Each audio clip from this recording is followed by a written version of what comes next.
días. Pues iniciamos esta semana. Vamos a escuchar, como todos los lunes, el informe sobre quién es quién en los precios de los energéticos. Vamos también a constatar el avance en las obras que se están llevando a cabo en el país, que no se han detenido a pesar de la pandemia. Se sigue trabajando y posteriormente les voy a dar a conocer quién va a ocupar el cargo de secretario de Educación Pública cuando Esteban Moctezuma sea aceptado, se reciba el beneplácito del gobierno de Estados Unidos y el Senado de la República apruebe su nombramiento. Pero ya vamos a nombrar al secretario de Educación para que empiecen a ponerse de acuerdo y se lleve a cabo una buena transición. Agradecer mucho a Marta Bárcenas, embajadora de México en Washington, que ha hecho una labor importantísima. Es una diplomática destacada, va a ser embajadora eminente. Le agradecemos por todo lo que ha hecho en este tiempo que nos ha representado en Estados Unidos. Y en su momento va a ser sustituida por Esteban Moctezuma y en lugar de Esteban Moctezuma se va a ocupar desde este fin de año para que nos preparemos en transición hacia la normalidad educativa, hacia el regreso a clases presenciales, que es lo que deseamos el año próximo. Muy bien, entonces con Ricardo. Buenos días, señor presidente. Buenos días a todas y a todos ustedes. ¿Quiénes quieren el precio de los combustibles? En la gasolina regular, el precio más alto con el margen más alto lo encontramos en Redco de Hermosillo, Sonora, 20 pesos con 29 centavos por litro, con un margen de 3 pesos 42 centavos, comparado con los 15 centavos de margen de franquicia Pemex en Veracruz, con un precio al público de 15 pesos 98 centavos. Para la gasolina premium, el precio más alto lo tenemos en franquicia Pemex, Mascota, Jalisco, 21 pesos 82 centavos, un margen de 4 pesos 55 centavos, mientras que Petrolaguna en Gómez Palacios, Durango, con un precio al público de 17 pesos 20 centavos por litro, tiene un margen de 22 centavos por litro. Para el diésel, 3.71 el margen de Winstar en Ure, Sonora, con un precio al público de 21 pesos con 70 centavos, comparado con Móvil en Morelia, Michoacán, un precio al público de 16 pesos con 80 centavos por litro, un margen de 27 centavos. Las tres marcas más caras, Redco, Arco y Chevron, que había estado en el primer lugar, bajó al tercero, bueno, ahí van haciéndole la luchita, y las tres más baratas, Total, G500 y Orsan. Con corte el día 18 de diciembre, la mezcla mexicana de petróleo fue de $47 con 50 centavos, comparado en febrero de este mismo año con $44 40 centavos. Ustedes ven, hay un 8% de aumento en el precio de la mezcla mexicana de petróleo. Sin embargo, el tipo cambiario, en donde el dólar está más barato, esto nos ha favorecido y afortunadamente los precios no han regresado a los niveles de febrero. Pueden ver que están muy por abajo de ellos. El diésel la semana pasada promedio 19.24, con corte el mismo día 18 de diciembre. La premium 18.77 y la regular en 18.24 por litro. Si vemos ahora los trabajos de verificación en materia de gasolineras, atendimos 263 denuncias presentadas a través de la app de litro por medio de 135 visitas o verificaciones. 2 gasolineras no se dejaron verificar. Estación de servicio Jorobas, que yo creo que a los que joroban es a los consumidores, porque si no, nos hubieran dejado verificar. En Huehuetoca, en el Estado de México, para que eviten esa gasolinera que servicios Jorobas. Y servicio panorámico, de Tepextloc, Estado de México, que tampoco se dejó verificar y que estaremos visitando junto con la Guardia Nacional y la Fiscalía General de la República. También ya cerramos el de Miguel Hidalgo, en la Ciudad de México. Recuerdan que encontramos ahí rastrillos. Ya tiene en su control la gasolinera la Fiscalía General de la República. Gracias a la Fiscalía General de la República por ese gran apoyo que nos están dando a los consumidores para que no nos roben. En la app de litro por litro, 15.59 la gasolina regular a través de Móvil en Metepec, Estado de México, y 15.79 Diesel Max en Culiacán, Sinaloa. 2 ejemplos de la más económica, mientras que la más cara, 20.97 franquicia Pemex en Chilapa de Álvarez Guerrero, y 20 pesos con 9 centavos de Arco en Hermosillo, Sonora. De la premium, la más barata, de ejemplo, 16.44 franquicia Pemex Medellín de Bravo, Veracruz, y 16 pesos con 54 centavos G500 en Querétaro, mientras que la más cara, Shell, 21.29 en Iztapalapa, aquí en la Ciudad de México, y 20.99 franquicia BP en Iztapalapa, en la Ciudad de México. La más barata del diésel, 15.69 Platinum en Culiacán, Sinaloa, y 15.89 Diesel Max en Culiacán, Sinaloa. La más cara, 21.89 franquicia Pemex en Toluca, Estado de México, y 21.69 también de franquicia Pemex en Tasco y Alarcón, Guerrero. Seguimos también monitoreando los servicios sanitarios. Veamos ahora el gas LP. ¿Quién es quién en el gas LP para tanques estacionarios? Tenemos el precio más alto con el margen más alto en Satélite Gas, en Azcapotzalco, en la Ciudad de México, 12 pesos 79 centavos por litro, con un margen de 5 pesos 48 centavos. Vamos a tener que analizar a fondo actuando aquí la Ciudad de México y el Estado de México, hay que fomentar muchísimo más la competencia para lograr bajar los precios a los consumidores. Gas modelo Jilotepec, por el otro lado, en Coronel, Guanajuato, tiene un precio al público de 8 pesos 67 centavos por litro, con un margen de solo 1.95 por litro. Servigas del Valle, en Coajimalpa, también en la Ciudad de México, otra vez altos los precios por acá en la Ciudad de México, 23 pesos con 27 centavos por kilo para el cilindro de gas LP, un margen de estos pobres angelitos, 9.18 nada más por kilo, comparado con 3.40 por kilo de Ultragas en Acapulco, Guerrero, que tiene el precio al público a 17.50 por kilo. Estabilidad en los precios del gas LP. En las verificaciones a los expendedores de gas LP hicimos 41 visitas, una resultó con infracción, 3 negativas de verificación, en general las que verificamos con buenos números, pero las 3 que no se dejaron verificar, Peñagas de La Paz, México, Ostogas en Milpa Alta, en la Ciudad de México, y Francisco Javier Medrano Ibáñez en Tláhuac, en la Ciudad de México. Los visitaremos con la Guardia Nacional, porque también queremos estar seguros que no estén vendiendo huachigas. Muchas veces eso es lo que están ocultando, como ha logrado descubrir el Centro Nacional de Inteligencia, que agradecemos el gran apoyo que junto con los operativos encabezados por la Secretaría de Marina, donde participamos la CRE, ASEA y Profeco, seguimos avanzando en la revisión de las estaciones de carburación, que muchas están vendiendo gas LP que no pueden ni siquiera demostrar dónde lo compraron, y por eso están ya en un proceso ante la Fiscalía General de la República. Muchas gracias. Muy bien, vamos con los videos. La Secretaría de la Defensa Nacional informa los avances en la construcción del Aeropuerto Internacional Felipe Ángeles al 21 de diciembre de 2020. En la Torre de Control y Servicios de Extinción de Incendios se realizan trabajos de laminación, colocación de bastidores en la escalera de emergencia y el armado de la estructura de la cabina. En el estacionamiento y terminal intermodal de transporte terrestre se lleva a cabo el montaje de elementos prefabricados, como son losas, muros y traves en los diferentes niveles del estacionamiento. En las redes hidráulicas y sanitarias generales se trabaja en la excavación y acarreo de material para la colocación de capas de relleno y conformación de terraplenes. En la terminal de combustibles y red de distribución se avanza en la soldadura de la estructura y ángulo de coronamiento del tanque vertical atmosférico 3. En la pista y plataforma militar se continúa la construcción de la losa de concreto de alta resistencia en calles de rodaje, el tendido de tubería y subestación eléctrica y la edificación de canales para el drenaje pluvial. A la fecha se han generado 61.067 empleos civiles. Faltan 455 días de construcción. Gobierno de México. Es 18 de diciembre, seguimos trabajando en Dos Bocas, estamos en el área de fluentes, donde se trata el agua amarga, aminas, azufre, y va el reporte esta semana. Avance en los trabajos de construcción de la refinería de Dos Bocas. En esta semana se concluyeron las cimentaciones profundas del paquete 2 y 3 a cargo de la compañía Samsung, así como la planta de aguas amargas y aminas a cargo de Techin. Con esto se termina el pilotaje de las 17 plantas de proceso. Se realiza la excavación para las cimentaciones de las subestaciones eléctricas y estructura de vacío de las plantas combinada y cotizadora a cargo de ICA Fluor. De igual manera, continúan los avances en los trabajos de altura en la superestructura de los tambores de coque. Se inicia la construcción de las cimentaciones superficiales del Rack 7 con la excavación y descábese de pilas. En el área administrativa, se realizan trabajos correspondientes al edificio de cuarto de control, tales como el vaciado de concreto en la losa de entrepiso, muros perimetrales y columnas. Además, se finaliza el montaje de obra falsa para mezanine.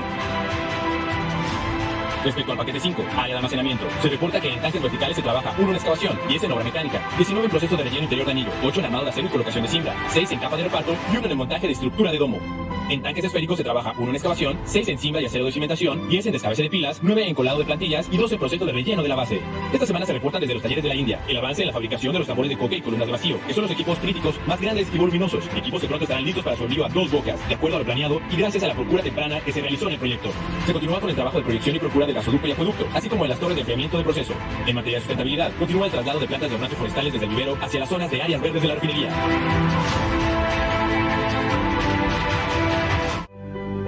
Tren Maya, reporte de avances, semana 18 de 157.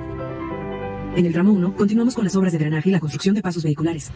En el tramo 2, avanzamos con las actividades de corte y terraplén, y la producción de durmientes ascendió a 149.209.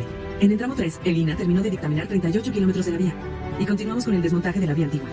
En el tramo 4, entre otras actividades preliminares, continuamos con la elaboración del subrasante. El fin de semana pasado se realizó la visita presidencial de supervisión de obra junto con los constructores y el equipo de Tren Maya. Y se realizó un recorrido por los primeros 4 tramos constructivos. El propósito de la gira fue informar a la ciudadanía sobre los avances físicos del Tren Maya. En los eventos destacamos que el Tren Maya es un proyecto integral que gira alrededor de 4 ejes: económico, social, cultural y ambiental. En el ambiental hablamos del acuerdo de Cuxal por la recuperación del área natural protegida y la reutilización de materiales. En el económico, comunicamos las ferias de empleo en los estados por donde pasa el Tren Maya. En cultural, mencionamos las actividades de salvamento arqueológico, que ya suman 17.756 hallazgos registrados. En social, informamos sobre los programas de vivienda emergente y la construcción de nuevas sucursales del Banco de Bienestar. Las empresas constructoras también se comprometieron a implementar un plan trimestral de incremento de producción, con el objetivo de cumplir en tiempo y forma con la obra, y firmamos un convenio con 5 gobiernos estatales, 18 municipales y 4 secretarías, con el objetivo de garantizar el desarrollo territorial ordenado en la región. El Tren Maya es más que un tren, es un proyecto de desarrollo integral. El Tren Maya avanza. Gobierno de México. Construcción del tren interurbano México-Toluca, reporte semanal. Tramo 1, 36 kilómetros, avance a la fecha 99.3%. Talleres y cocheras. Se construye un túnel de lavado para la limpieza exterior de los trenes. Se ha concluido la fabricación de los muros prefabricados para la nave del tornolodero y la cabina de pintura. El edificio de simuladores contará con piso falso para alojar los ductos y cableados de los equipos. Viaducto 4. Se instalaron los 6 amortiguadores previos a la junta de largo recorrido en el estribo 2 del viaducto 4 para absorber movimientos en caso de sismos. Tramo 2, bitúnel. Se construyen las banquetas en ambos lados del túnel derecho y se avanza en la colocación de ménsulas para las instalaciones de señalización, telecomunicaciones y control. Vía y catenaria. Avance a la fecha 43.2%. Se avanza en las conexiones de energía para la catenaria y en la colocación de accesorios, así como en las instalaciones de balizas para el posicionamiento de trenes, y se trabaja en el tendido de catenaria en el puente alto. Tramo 3, 17 kilómetros. Avance a la fecha 52.3%. PIB La Venta. Se continúa en la construcción de la rampa de acceso del lado del Desierto de los Leones para el próximo desvío del tráfico. Frente 2, Carretera Federal. Se trabaja en el montaje de columnas, capiteles y traves prefabricadas. Las labores en este frente estarán suspendidas hasta el 4 de enero del 2021. Arteaga y Salazar. Se coloca el acero de refuerzo y cables de refuerzo en las primeras 2 traves para el paso vehicular sobre la vía férrea. Secretaría de Comunicaciones y Transportes. Gobierno de México. El corredor interoceánico impulsa un nuevo tipo de desarrollo en el istmo de Tehuantepec. En el 2020, hemos avanzado para hacer realidad la plataforma logística. A continuación, se informa el avance de obras a 21 de diciembre de 2020. Durante el año, en el tramo de 80 metros de muelle del puerto de Coatzacoalcos, se usaron 223 toneladas de acero, se colocaron 49.700 kilogramos de tensores y se hincaron 462 pilotes de acero. En el tramo de 50 metros, se usaron más de 1.065 metros de tabla estaca y más de 305.000 kilogramos de acero de refuerzo. Con estas acciones, se avanzó el 87% en la extensión de 130 metros de muelle. Además, han avanzado las obras del nuevo acceso carretero y el dragado de construcción. En el puerto de Salina Cruz, hemos avanzado en el rompeolas oeste del puerto petrolero.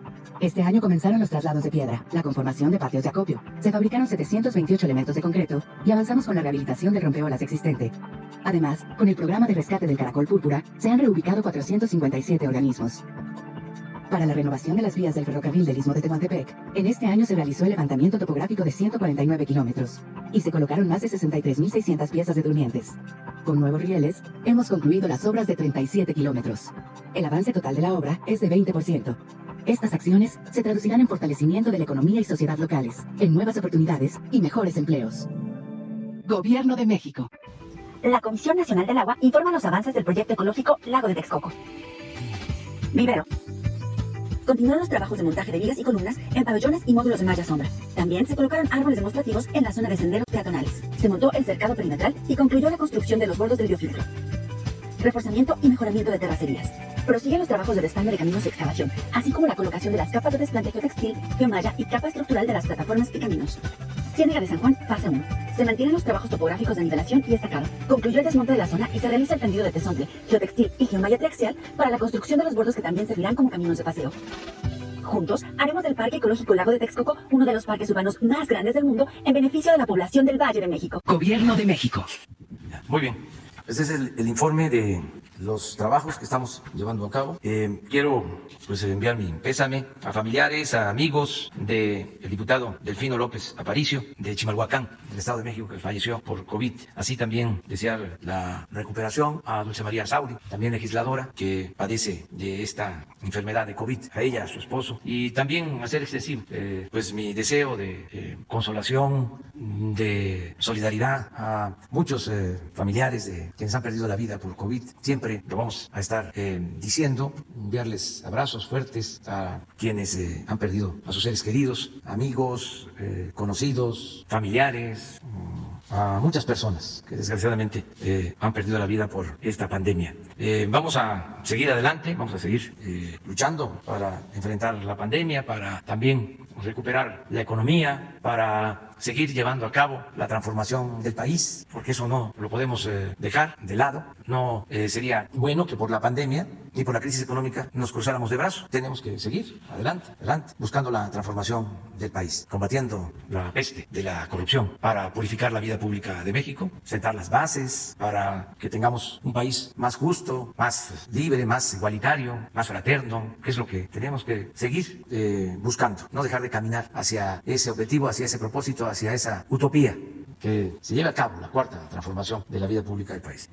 Por eso también voy a dar a conocer el día de hoy la decisión que tomé para que en la Secretaría de Educación Pública se desempeñe como secretaria de Educación Pública la maestra Delfina Gómez Álvarez. Ella va a ser la próxima secretaria de Educación Pública. La maestra Delfina pues tiene esa profesión, es maestra, empezó como maestra de grupo, maestra de primaria, en lo que tiene que ver con la educación, pues tiene esa experiencia de ser maestra. Yo creo que nunca había ocupado la Secretaría de Educación Pública una maestra de primaria. Desde luego han habido maestros universitarios, pero maestros o maestras de primaria, de grupo, creo que nunca.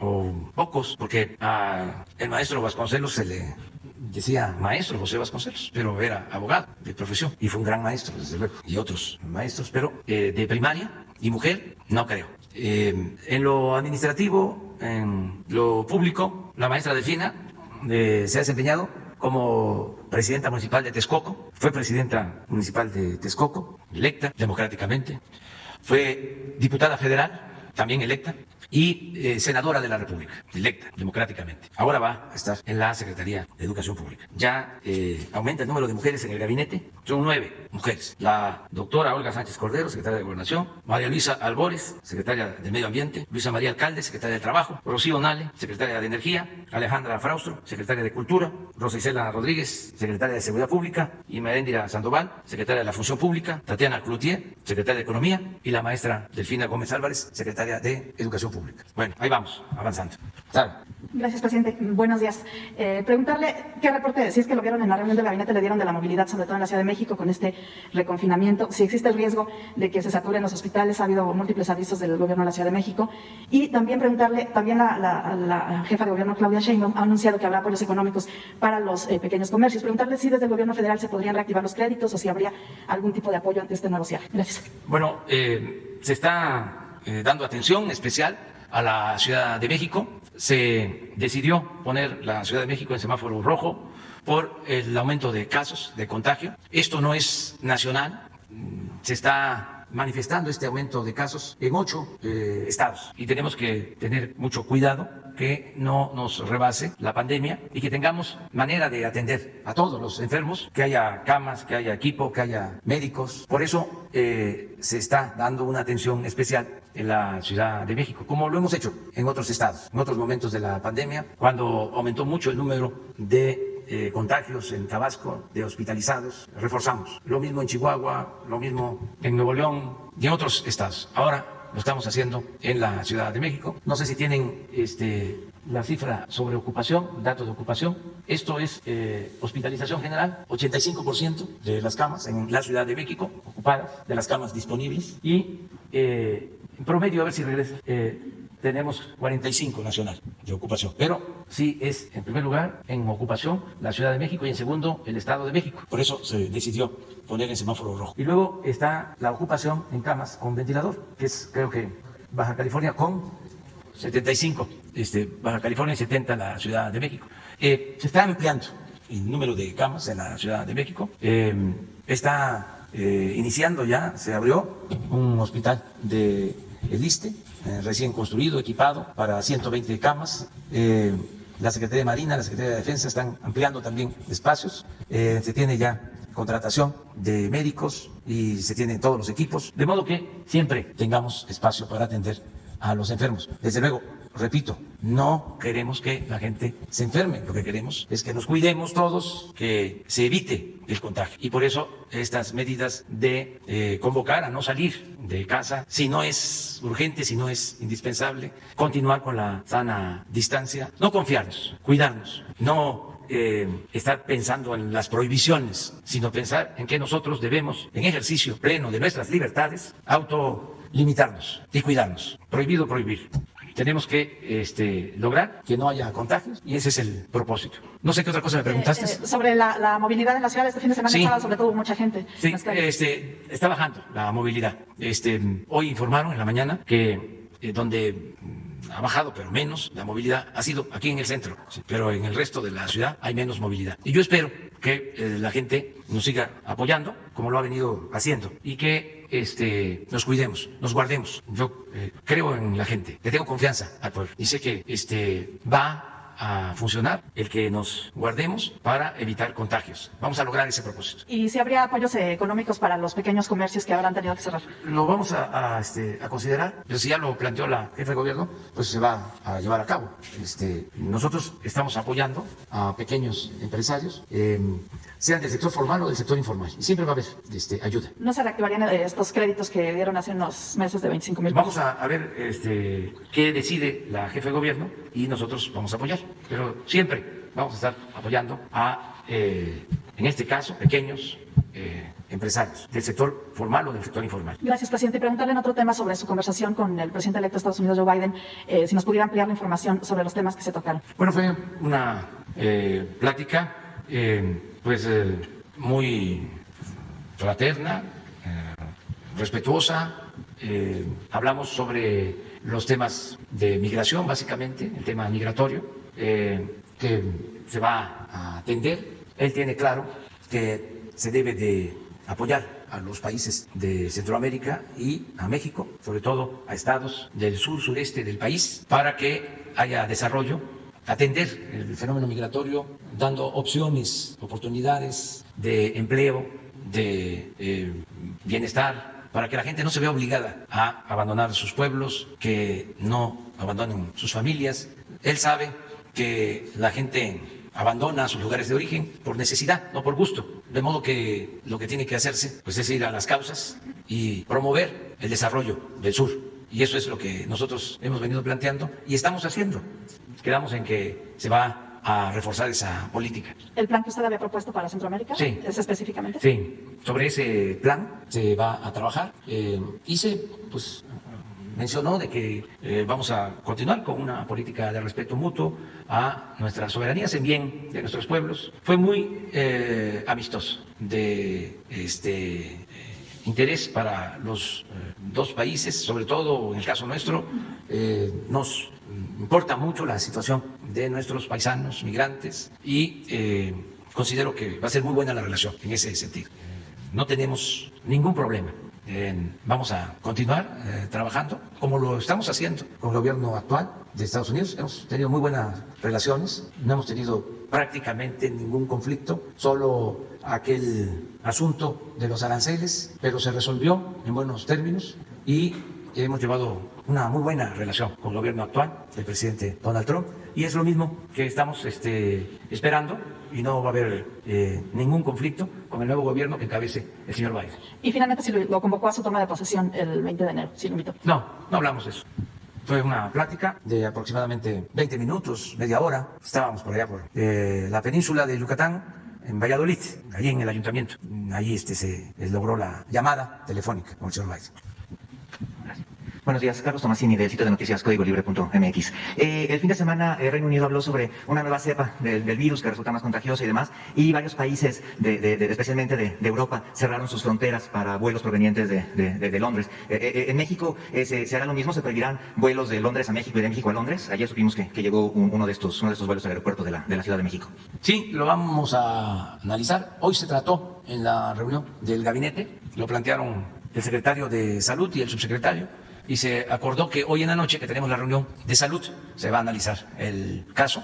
Y mañana, que es el día que se destina a informar sobre la pandemia, se va a dar un informe sobre la postura de México. Se dio este asunto en el Reino Unido de una nueva variante del COVID, dicen una nueva cepa. Hoy en la mañana decían los médicos que no es exactamente eso, sino es una variante del COVID. Y se empezaron a tomar medidas, ¿no? En algunos países. Los médicos nuestros, los especialistas, hablan de que hay que esperar a que se haga el análisis, no actuar políticamente sin tener elementos técnicos de quienes saben, de los expertos, porque si depende de los políticos, pues entonces hay esta variante de COVID en Inglaterra, ya salió en los medios, ya estos países están cerrando sus aeropuertos, no quieren recibir vuelos del Reino Unido, no vamos a hacer nosotros lo mismo, no es así. Para eso hay especialistas que son los que saben si son medidas adecuadas para no producir alarma y que no tenga sentido. No se debe de actuar en estos casos políticamente, ¿no? Pero hoy se analiza el caso, si lo amerita, ya se van a tomar decisiones, corresponde a la Secretaría de Salud. Gracias. Buenos días, presidente. Me llamo Elena México News y Sin Censura. El fin de semana, como estuvo en Tabasco, ya habló de este nuevo comité que va a regular el manejo de las hidroeléctricas y de las presas, y también habló sobre estos apoyos que le van a dar a las personas que pues lamentablemente sufrieron por estas inundaciones. Preguntarle particularmente si pudiera reafirmar o confirmar más bien si el apoyo será en dos fases, una parte económica y la otra en especie, y cómo va a funcionar, si ya está trabajando este nuevo comité para el manejo de las hidroeléctricas. Sí, ya está un comité para el control de las aguas en las hidroeléctricas del río Grijalva. Es una comisión para el río Grijalva para el manejo del agua en las 4 hidroeléctricas: Angostura, Chicoacén, Malpaso y Peñitas. Todo esto para que no se llenen los vasos de las presas en temporada de lluvia y que luego tenga que soltarse agua para inundar la planicie de Tabasco. Va a haber ahora control estricto sobre el manejo del agua en las presas. Esto tiene que ver también con la capacidad de turbinación, de generación de energía de las hidroeléctricas. También ya afortunadamente está bajando el agua, ya se están limpiando viviendas en colonias, en comunidades, en pueblos, y una vez que ya la gente está regresando a sus viviendas, se les está apoyando. Primero se entregaron despensas, 180,000 despensas se entregaron a damnificados, y ahora se están entregando apoyos económicos por familia, por vivienda. El censo arrojó que fueron afectados por las inundaciones alrededor de 230,000 familias, 230,000 viviendas se inundaron, y se decidió entregar un apoyo de 10,000 pesos por vivienda para limpieza y las necesidades básicas de saneamiento. Ya hasta ayer se habían entregado 150,000 apoyos a igual número de familias, es decir, faltan como 70,000 de entregar. Hoy y mañana se termina. Hasta todas las familias que se inundaron, sus viviendas fueron inundadas, tanto en Tabasco como en Chiapas. Posteriormente, y ya vamos a iniciar, creo que hoy o mañana, inicia la entrega de enseres domésticos. Pero como se va a entregar un paquete de enseres domésticos a cada vivienda, y estamos hablando de 230,000, no hay en producción, no hay en las fábricas el número de estufas que se requieren, el número de refrigeradores. Entonces, vamos a entregar por parte los electrodomésticos. Primero van a ser 100,000 hasta marzo. Pasando las elecciones, porque no se pueden entregar víveres, despensas, electrodomésticos, nada antes de las elecciones. Pasando, ya se entrega el resto a todas las viviendas. Están ayudándonos los fabricantes de electrodomésticos y se pudo comprar los refrigeradores, las estufas, los sartenes, todo lo que se está adquiriendo en el extranjero, pero se decidió hacer la compra aquí para apoyar a las fábricas, a las empresas nacionales. Y las empresas nacionales como Mave, por ejemplo, Vasconia y otras, están haciendo descuentos. Se está comprando de manera directa y ellos están ayudando con mejores precios. En eso vamos. Ok, presidente. Por otro lado, Pemex es una de las empresas productivas del Estado, lamentablemente de las más incluso cuestionadas, porque, bueno, todos sabemos la corrupción que ha imperado dentro de la empresa. Lamentablemente, presidente, hace algunas semanas, si no estoy mal, en noviembre, le comentamos sobre el caso de algunos empleados del área de recursos humanos. Uno lo terminaron separando del cargo porque fue a comer con Romero de Champs, y entra una nueva persona. Esta nueva persona, tengo entendido, es mujer, se llama Noemí Villalobos, por lo que tengo entendido, y bajo instrucciones de ella y de esta área, se ha despedido a una empleada con el argumento, ella venía haciendo denuncias públicas por corrupción, incluso hasta violaciones. Estas denuncias no están siendo investigadas, y el motivo por el que la despiden es bajo el artículo 47 por hacer mala imagen de la empresa. Entonces, la empresa pues está más preocupada por la mala imagen que pudiera generarse a raíz de las denuncias en vez de investigar. Usted nos había comentado que vendría el director de Pemex en algún momento junto con la secretaria de Energía, e incluso que vendría el propio Manuel Bartlett de la Comisión Federal de Electricidad para informar los avances que han tenido. Ya se va a acabar el año y no sabemos si esto ocurrirá dentro de este año o el que viene, pero particularmente el tema en esta empresa pues es ese. El área de recursos humanos, como se lo mencionamos, está bajo el poder del sindicato, un sindicato que aún no ha terminado su proceso de limpia, y pues con ese mismo argumento se siguen despidiendo empleados sin investigar si sus denuncias son ciertas, si sus denuncias han tenido fundamento, solamente los están despidiendo por la mala imagen que le están generando a la empresa. No sé si pudiera ahí... Pues hay que ver de qué se trata. Siempre se procede, ¿no?, de conformidad con la ley, y la instrucción es de que si se presume de actos de corrupción, se proceda y se presente denuncia a la Fiscalía General de la República. Vamos a informarnos sobre este caso. Es importante que se sepa que estamos limpiando el gobierno de corrupción como nunca. Es una limpia general de arriba para abajo. Estamos cumpliendo con lo que dijimos. Limpiar el gobierno de arriba para abajo, barrer como se hace con las escaleras. Porque anteriormente solo se limpiaba abajo y arriba mantenían la impunidad. Ahora es de arriba hacia abajo. No se permite, no se tolera la corrupción, no hay impunidad para nadie. Y a Pemex la estamos rescatando de dos calamidades: la corrupción y la privatización, que son como primas hermanas o primos hermanos.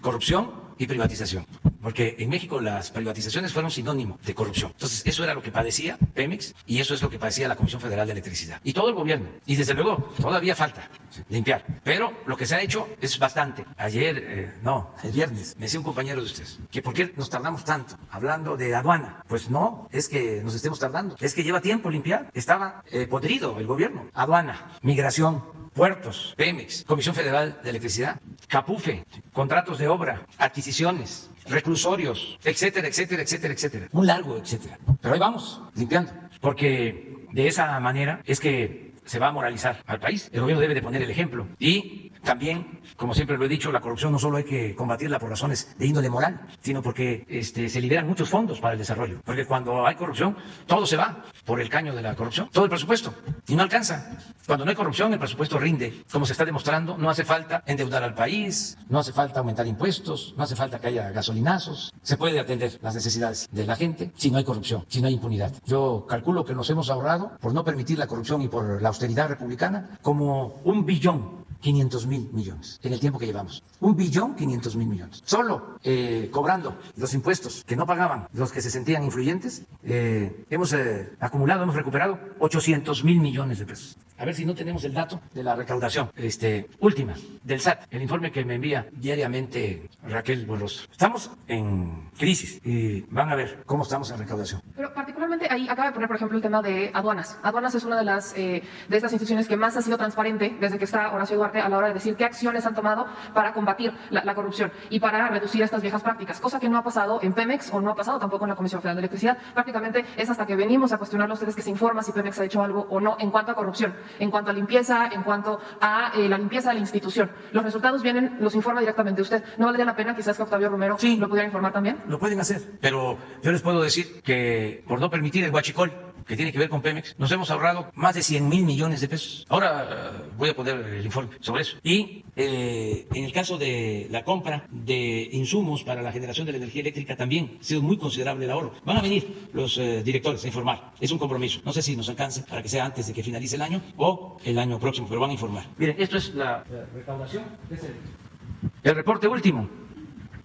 El año pasado, en este periodo, llevábamos recaudados 3.889.246 millones de pesos. 3.889.000. Y en este periodo, 3.992.000.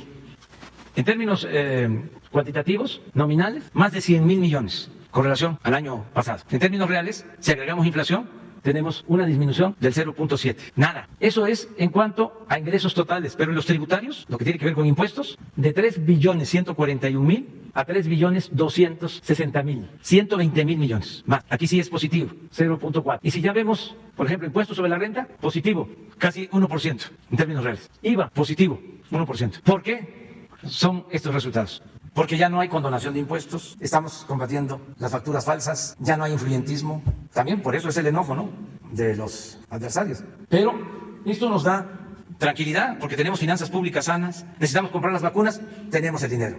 No necesitamos de crédito, porque se está combatiendo la corrupción. Pero, a ver, ahora que se informó sobre seguridad pública, hay una gráfica sobre el robo de combustible, que tiene que ver también con Pemex.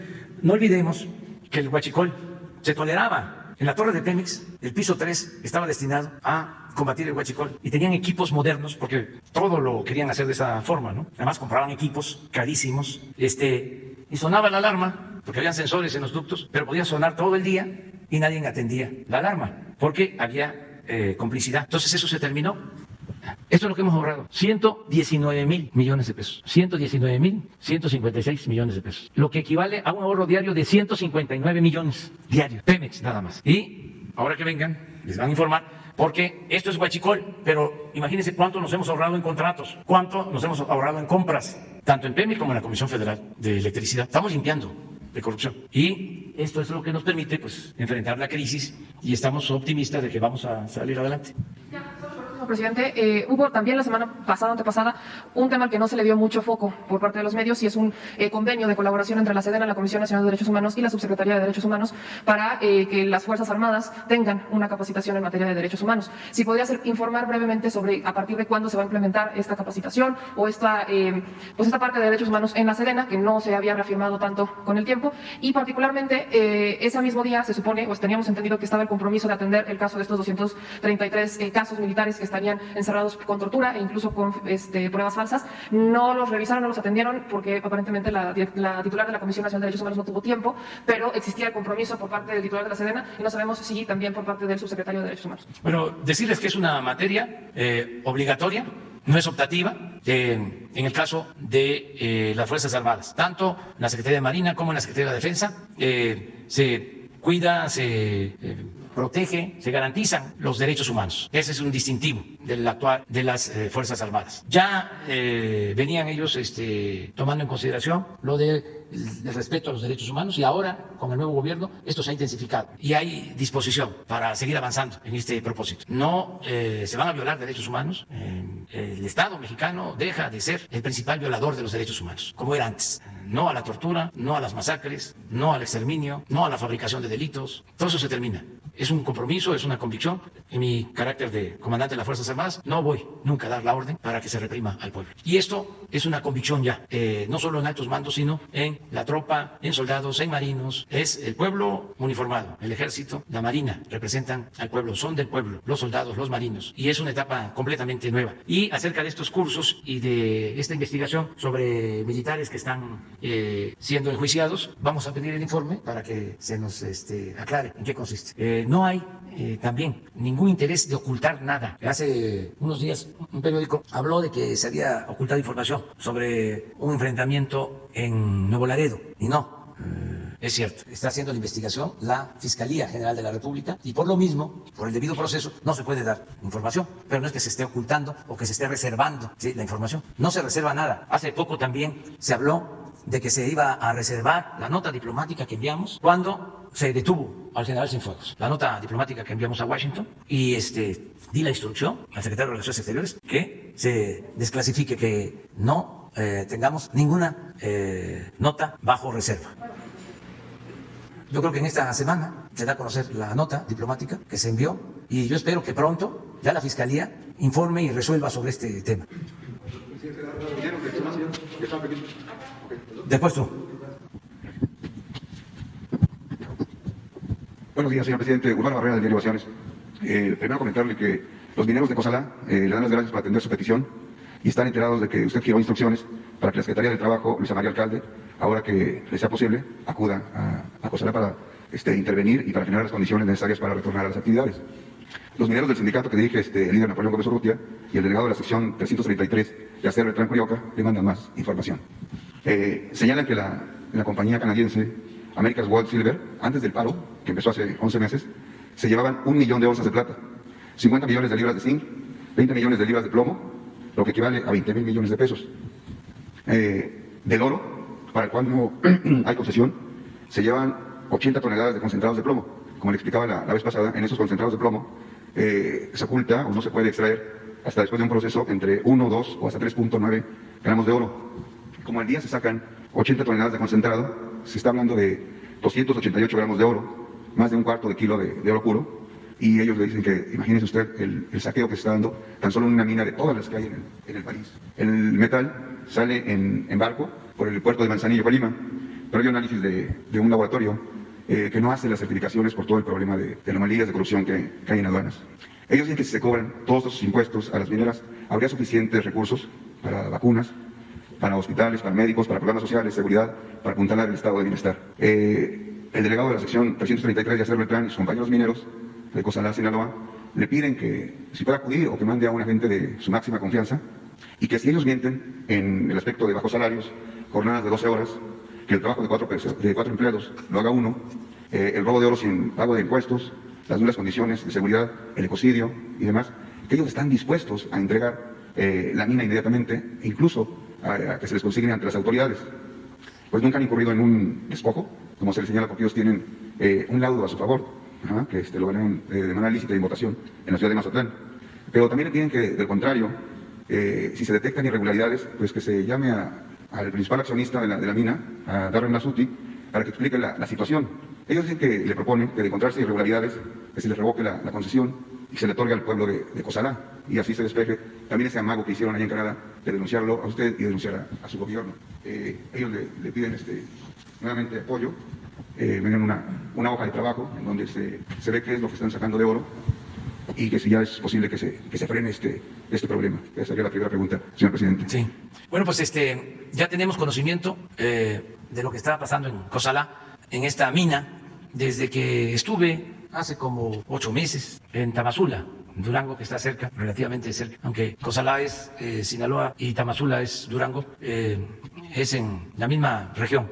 Ahí me abordaron los trabajadores mineros y se está atendiendo este asunto. Se llevó a cabo un recuento porque se está definiendo sobre la titularidad del contrato entre dos grupos, dos sindicatos, vamos a decir. Ya se llevó a cabo el recuento y ganó el sindicato que dirige el senador Gómez Urrutia. Ese es el informe que yo tengo. Y fue una votación, una elección democrática. Ese es el informe que me dieron, que fueron los trabajadores los que dijeron, expresaron con su voto que quieren que los represente este sindicato. Aún así, según el informe que me presentaron, la empresa no quiere que el sindicato sea el que represente a los trabajadores. Eso ya no le corresponde a la empresa decidirlo, porque tenemos que respetar la voluntad de los trabajadores. Ya se les está notificando a los responsables de la empresa para que se acate la decisión de los trabajadores y se restablezca la actividad en la mina. Lo demás, si están extrayendo más mineral y no pagan impuestos, eso ya corresponde al SAT. Ya, con todo respeto, ahí no debe de intervenir el sindicato. Eso ya no le corresponde. Ya eso tiene que ver con Raquel Buenrostro, que es la encargada del SAT para, si hace falta, llevar a cabo una inspección y que se paguen completos los impuestos. Lo que sí se debe de procurar es que se restablezca la actividad productiva y se reconozca al sindicato, porque esa fue la voluntad de los trabajadores en una elección que se llevó a cabo, un recuento para resolver sobre este asunto. Ojalá y también los dueños accionistas de la mina ayuden. En este caso se ha pedido la intervención del embajador de Canadá en México para que se respete la voluntad de los trabajadores y se resuelva el problema. Eso es lo que puedo comentar. La segunda pregunta, señor presidente, es si está usted enterado de que hace unas horas, concretamente el viernes, le dieron el negocio de la basura en Cancún, Quintana Roo, a la empresa Red Ambiental Recolector S.A., vinculada a Jorge Emilio González, el Niño Verde. Lo previenen porque aseguran allá en Quintana Roo que ya empezaría el pago de facturas, de favores, previo a las fechas de junio del próximo año, para no politizar el asunto. No tengo información. Eso corresponde a las autoridades de Benito Juárez, Cancún y a las autoridades de Quintana Roo. Y estuve ayer. Ahí dormimos el sábado y ayer nos reunimos con los gobernadores del sureste en Tulum. Y desde luego platiqué con el gobernador de Quintana Roo, pero no se trató este tema. Fue el ordenamiento de todos los estados del sur para un correcto manejo del uso del suelo y cuidar el medio ambiente. Con ese propósito se firmó un acuerdo con los 5 gobernadores ahí en Tulum, pero no sabía sobre esto. El presidente de México, su servidor Carlos Pozos, reportero de La Molécula Oficial y columnista para la revista Petróleo y Energía. En esta época de agradecimiento, señor presidente, pues yo quiero agradecerle el alto honor de permitirme estar en estos ejercicios de comunicación circular ya por 2 años. También tengo limitado acceso a las conferencias mañaneras, solo 2 días al mes, y por eso me permito, como el 24 pues no voy a estar aquí presente, pues desearle una feliz Navidad para usted y toda su familia, a nombre de muchísimos mexicanos que creen en su proyecto. Y también aprovecho, presidente, si usted me permite, hacer la entrega de este pequeño obsequio. Ya está desinfectado. Muchas gracias. Y espero que lo goce con quien usted desee. Muchas gracias. Al contrario, gracias a usted. Quiero iniciar con 2 solicitudes. Primero, saber qué sucedió con la investigación que se iba a hacer al administrador central de actividades vulnerables del SAT, el señor Es el señor... Bueno, es el administrador central para asuntos, es Ramón García Gibson. Usted ordenó una investigación y hasta el momento no sabemos nada. Y por otra parte, la otra solicitud es, hablando de Pemex, micros empresarios y medianos empresarios, presidente, le solicita a usted gire instrucciones, si es posible, para habilitar los portales de Petróleos Mexicanos y ellos puedan subir sus facturas de los trabajos realizados en este año, toda vez que se cerraron estos portales. Y hay un mecanismo que se llama Cadena Productiva Plus, pero es muy selectivo por parte de la empresa productiva del Estado. Esas serían las dos solicitudes y ahora sí inicio pues con mi primera pregunta, señor presidente. Presidente de México, mi primera pregunta: ¿la victoria de los demócratas acelerará en Estados Unidos la transición energética mundial para la utilización de combustibles menos contaminantes? Empresarios mexicanos del gas natural vehicular le solicitan a usted una ventanilla única para poder facilitar los trámites y así dar la lucha contra la contaminación ambiental en nuestro país. Y en este sentido, hablando de Estados Unidos, presidente, y ahorita que se acaba de tocar el tema, pues de la primera conferencia telefónica que tuvo usted con Joseph Biden, que es el virtual presidente de Estados Unidos, quisiera saber si se quedó en una reunión cumbre entre ambos, usted que lo vaya a visitar a Washington para el mes de febrero, y saber si cambiará la agenda diplomática y saber si están descartados días oscuros en las relaciones con nuestro vecino país del norte. Bueno, pues contesto sobre lo último. No hay nada que temer. Son muy buenas las relaciones que se tiene con el gobierno de Estados Unidos, con el actual gobierno de Estados Unidos, y no hay nada que indique, no hay ningún presagio de malas relaciones con el gobierno que va a encabezar el presidente Biden. Nosotros somos muy claros en cuanto a que se busca tener relaciones de amistad con el gobierno de Estados Unidos, porque nos une la vecindad, son 3.180 kilómetros de frontera, pero también hay hermandad en nuestros pueblos. No olvidar que hay 38 millones de mexicanos en Estados Unidos y hay más de 1 millón de estadounidenses viviendo y trabajando en México. Es el mayor número de estadounidenses fuera de su país, el que vive y trabaja en México, más de 1 millón. Ni en Canadá, ni en el Reino Unido, en ninguna parte hay tantos estadounidenses como en México. Entonces, es una relación estrecha, cultural, económica, comercial, social, y estamos obligados los gobernantes de los dos países a mantener buenas relaciones. Y hay esa disposición de parte nuestra y también de parte del presidente Biden. La conversación telefónica inició así. Me dijo que él iba a buscar un trato de iguales. Yo le reconocí la expresión, porque no implica subordinación, implica apego a nuestros principios contemplados en el artículo 89 de la Constitución, de no intervención, autodeterminación de los pueblos, respeto a las soberanías y cooperación para el desarrollo. Entonces, no hay ningún problema, porque se va a respetar nuestra soberanía, como nosotros vamos a respetar la soberanía del gobierno de Estados Unidos y de los otros gobiernos y las otras naciones del mundo. Llevamos muy buena relación con todos los pueblos, con todos los gobiernos del mundo. ¿Y el mundo, presidente? Igual, no se trata ese tema, ni cuando estaba la polémica sobre el asunto, nosotros tratamos ese tema, porque no lo consideramos un acto amigable. Entonces, es un tema que no lo hemos tratado. Yo agradezco mucho al presidente Trump que no insistió en el tema, nunca me lo planteó, no se habló del tema, fue respetuoso. Y no solo en eso, sino en otros asuntos también. No hubo injerencia en asuntos internos. Y cuando se presentó una situación que es de dominio público, lo que tiene que ver con la detención del general Cienfuegos, y no se nos informó, a pesar de que hay una relación de cooperación, pues hubo una nota diplomática y ellos tomaron la decisión de reponer el procedimiento. Entonces, ha habido respeto hacia el pueblo y hacia el gobierno de México. Entonces, ¿no hay una posibilidad de una reunión cumbre en febrero con el...? No se trató eso. Creo que no hace falta. Es buena la relación. Esto va a estar a cargo de los diplomáticos, de la embajadora actual, del nuevo embajador de México en Estados Unidos, en Washington, y del secretario de Relaciones Exteriores de México y del nuevo jefe del Departamento de Estado en su momento. Ya se establecen relaciones sobre los lineamientos de política exterior que hemos llevado a cabo. Bien, presidente. Mi segunda pregunta. Presidente de México, su proyecto de nación está basado en la honestidad, en no mentir y no robar. Pero muchos no lo entienden así. Incluso con antecedentes no polémicos, viajan y hablan de política en su nombre, por ejemplo en el estado de Veracruz, diciéndose enviados políticos a sumar adeptos a Morena, ya en el inicio de este proceso electoral 2021. Hablo específicamente de Alejandro Díaz Durán, quien por cierto exhibe un notorio enriquecimiento. Señor presidente, ¿qué llamado usted haría a este tipo de personajes que se empeñan en enrarecer el escenario político de nuestro país? Bueno, mire, ya hemos dado a conocer varias veces de que no vamos nosotros a participar en los procesos electorales en puerta. No vamos a participar apoyando a ningún partido, a ningún candidato. No es lo mismo de antes, que desde el gobierno se decidía quiénes iban a ser los candidatos y se decidía apoyar a esos candidatos para que ganaran a como diera lugar, ayudándolos con dinero, inclusive con trampas. Eso ya se terminó. Va a ser el pueblo el que va a decidir de manera libre sobre quién debe de ser quién es o quién lo represente. Entonces, democracia, que se acabe ya para siempre la antidemocracia, que ha imperado, que ha dominado, que ha prevalecido durante mucho tiempo. Elecciones limpias y libres. Y tenerle confianza a la gente, tenerle confianza al pueblo.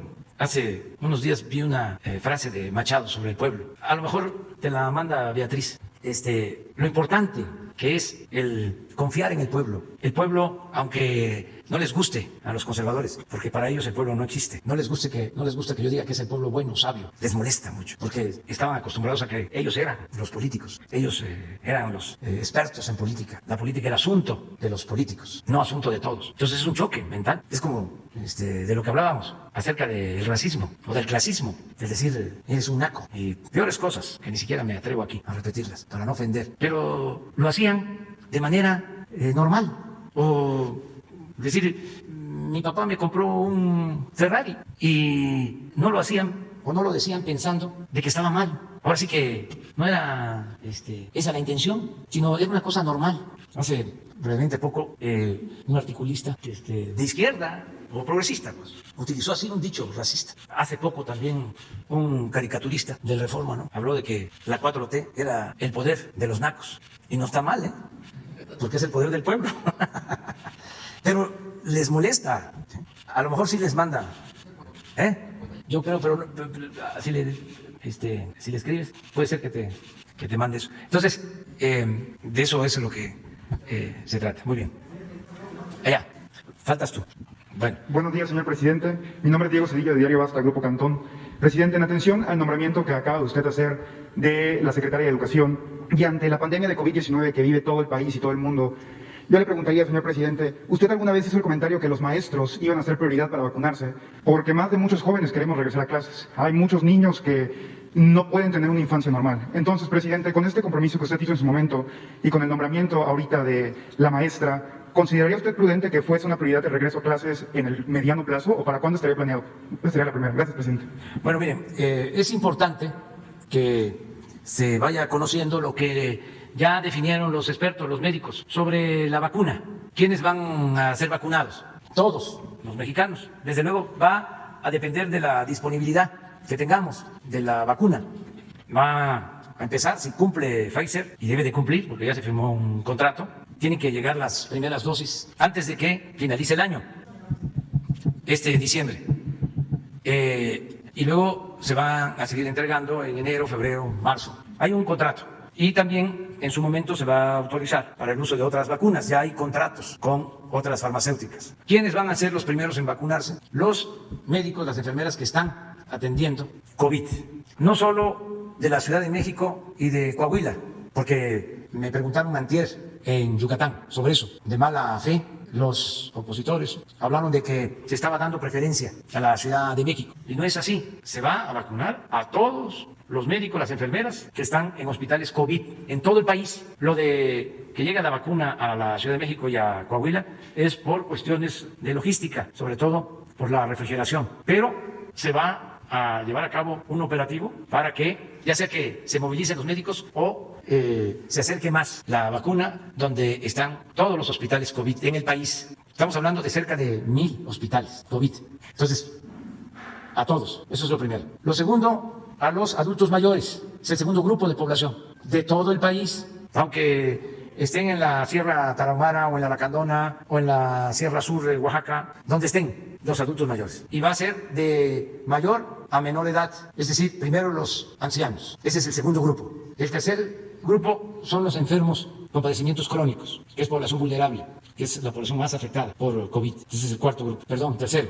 Y el cuarto, se está considerando a maestros. En donde haya condiciones que ya esté el semáforo verde, se va a empezar con maestras y maestros. Ese es el orden de prioridades.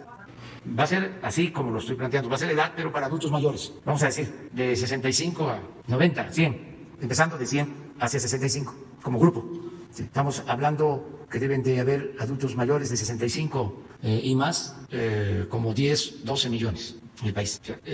Va a coincidir también de que hay adultos mayores que padecen de enfermedades crónicas, ¿no? Si ya de 65 o de la edad que se escoja, si es a partir de 60, ya se termina de vacunar a todos los adultos mayores, ya si hay de menos de 60, son prioridad los enfermos con padecimientos crónicos. Estos son los tres rangos. Y luego los maestros, empezando por donde puedan abrirse las escuelas para educación presencial. Pero es para tener una idea, ¿no? Ya los médicos, los especialistas van a informar sobre esto. Bien, pero desde luego la vacuna es de aplicación universal, gratuita, todos tienen derecho, todos. Nada más es que se disponga de la vacuna. Ya tenemos contratos firmados, tenemos los recursos, pero vamos a esperar.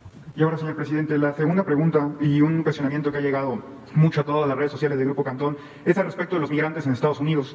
Usted los ha ampliado que son unos verdaderos héroes por las remesas que envían al país, por todos estos ingresos que llegan. Y una de las múltiples denuncias que existen por toda la comunidad mexicana que vive en Estados Unidos es el mal manejo que tienen los cónsules con respecto a la emisión de las actas de nacimiento. Es bien sabido que en algunos estados de nuestro vecino del norte sí puedes sacar una licencia de conducir y con esto puedes tener múltiples derechos adquiridos, ¿no? Puedes conseguir un empleo, muchas cosas.